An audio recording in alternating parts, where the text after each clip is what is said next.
Hello and welcome to your Holistic Earth podcast. My name is Kat Halushka and I'm going to be your host for today. I'm so excited on this episode. We're going to have Glenda Lane, and Glenda is an intuitive energy coach, freedom guide who assists women who are overwhelmed and exhausted from doing it all to know that there's another way with more ease and spaciousness that doesn't cost their health and well-being. And damn, that's such an important mission. So I'm so excited to talk to Glenda about it today. But first, let me tell you about Your Holistic Earth. Your Holistic Earth is a bridge that connects you to local and national experts in the field of holistic medicine. On each episode of this podcast, we're going to bring experts that are going to help you be healthier and have an increased sense of well-being. Thank you so much for coming on, Glenda, today. I'm super excited to talk to you because what you teach is truly needs to be spread out there. People need to know. So why don't we just start from you telling us a little bit about yourself and how it is that you help people? Yeah, thank you, Kat. I'm just so happy to be here and been looking forward to this. I love being in conversation, especially about this topic. I mean, it's what I'm completely passionate about, and mostly because it's my story. I have been someone who has I call myself a serial achiever. Right from being a little kid, have been striving and, pushing myself to constantly be better, to constantly do more.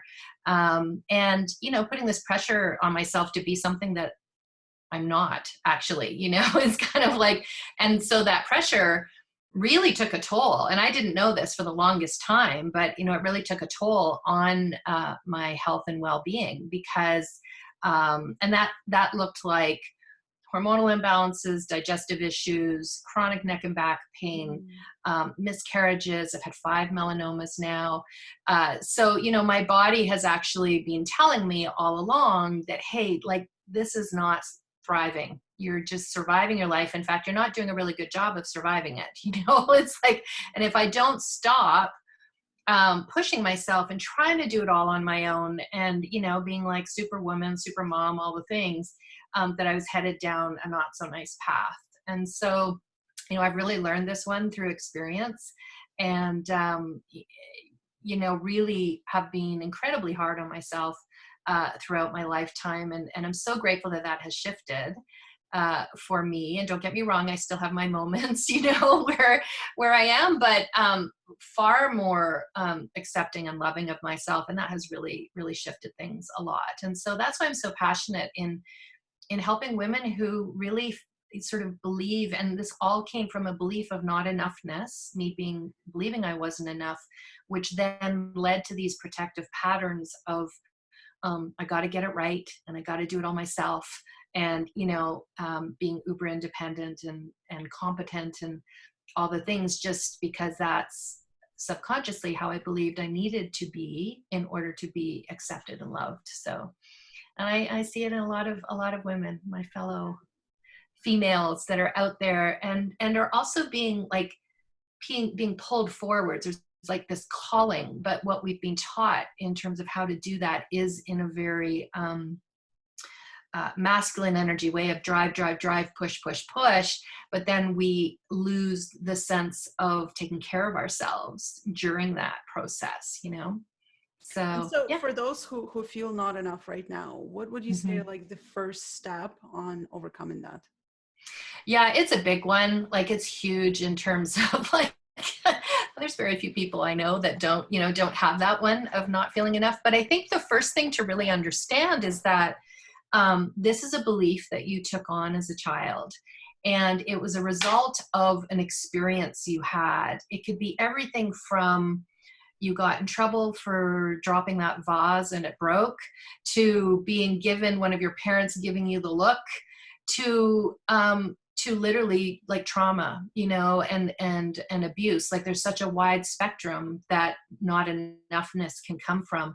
And abandonment is a big one, whether you were literally abandoned by one of your parents who left, or perhaps you had, your parents were there, but they weren't really present with you and weren't really engaged with you. So that's just one of the reasons. But I think just even understanding that it isn't about anything like the essence of who you are is perfect and whole and complete. And this not enoughness belief was really something that you took on as a child, you know, that you perceived in your eyes that, oh, I was treated this way, therefore that means I'm not enough. And I think that for me was the biggest thing, was to really understand that it wasn't something inherently wrong with me.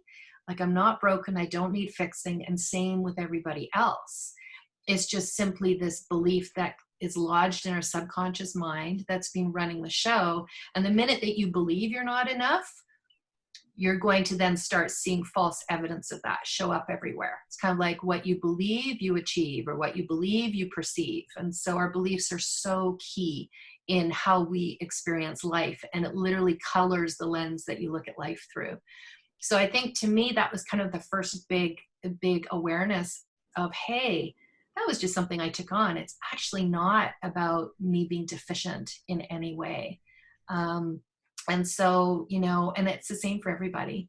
You know, we come into human form as this beautiful, really it is perfection, like the essence of who we are. And as we go through our childhood, we take on these beliefs based on our experiences, of how we're treated, what's being said to us, what we observe, you know, what we perceive, which isn't necessarily the truth. I mean, all these things go into our subconscious mind and then kind of run the show for us until we become aware that, hey, wait a second, this isn't who I really am. And that's kind of what was my sort of wake up call, was like, you know, is this really true? Yeah. And you know, like what I hear is it's really, you're talking about the concept of loving yourself for who you are and how you are, right? Absolutely. Yeah. And yeah. Why do you think that's important?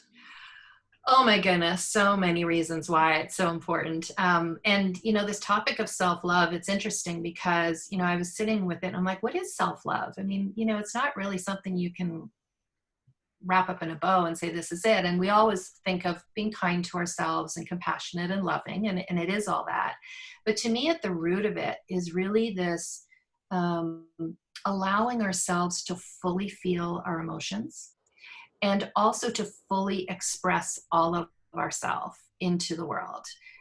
It's the combination of those two things. And really, self-love is an aspect of freedom, because if you are allowing yourself to feel and you're allowing yourself to express yourself fully, you're not limiting yourself, you're not confining yourself, you're not putting on a mask, you're not trying to hide, you're not withholding. And also, to me, that's like the most loving thing you can do for yourself is those things. And so, you know, that's my definition of self-love, which might be quite different from what other people have heard of before. But, you know, because what it says is, look, I love myself so much that I am going to accept myself fully. I'm going to allow myself to feel the feelings. I'm not going to judge them. I'm also going to, I love myself so much that I'm just going to show up as me. And like, yeah, some people are going to like it. Some people are not going to like it. That's the same whether we show up fully as ourselves or not. We're always going to be judged one way or the other. So we might as well show up as ourselves and feel that freedom just to be. And at least we're happy, you know? Yeah, absolutely. And you know, it reminds me that we all tell ourselves stories, right? And the story that I told myself throughout my teenage years and my 20s is that I'm not an emotional person. But in reality, it's coming back to the concept of I wasn't allowing myself to feel emotion at its full spectrum, right? And so it made such a huge difference for me to know that concept of self-love is more than just taking care of yourself and your body, right? There's more to it, right? So why do you think it's so difficult for people to change that mentality?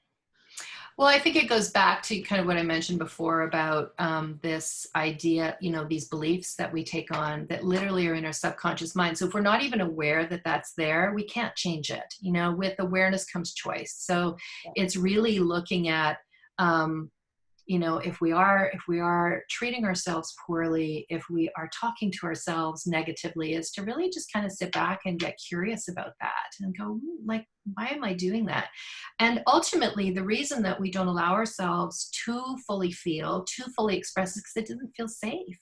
Mm-hmm. You know, it doesn't feel safe because that time when you were a kid and you expressed your emotion fully, you got in trouble for it, right? Or that time where, you know, you were just being you, having the time of your life, expressing yourself.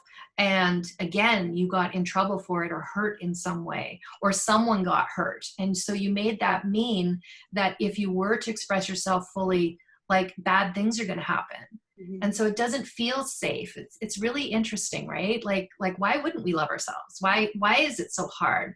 And it's because it literally is like in our subconscious is programmed in, and our ego believes it's not safe to fully feel. So it'll tell us all the stories, all the reasons why we shouldn't feel our emotions, that they're scary, that they're, you know, you're going to become the emotion if you feel it. You're going to get taken out if you feel this emotion.